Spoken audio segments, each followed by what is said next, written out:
في عام 1969 شهدت مباراة بين فريق استوديانتس دي لا بلاتا وأي سي ميلان في الأرجنتين واحدة من أغرب الحوادث في تاريخ كرة القدم.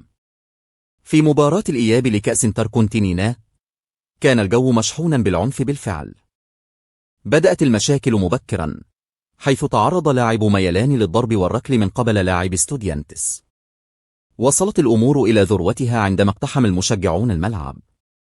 ليس هذا فحسب، بل بدأت الجماهير في إلقاء أشياء مختلفة على أرض الملعب، بما في ذلك العملات المعدنية والحجارة وحتى البطارية. العنف تصاعد بسرعة، واضطر الحكم إلى إيقاف المباراة مؤقتا عدة مرات. في النهاية أصبح الوضع لا يطاق، وقرر الحكم إنهاء المباراة قبل الوقت المحدد. فاز استوديانتس باللقب، لكن الفوز شابه العنف والفوضى. تم اعتقال عدد من اللاعبين والمسؤولين، وعكست المباراة صورة سيئة عن كرة القدم الأرجنتينية في ذلك الوقت.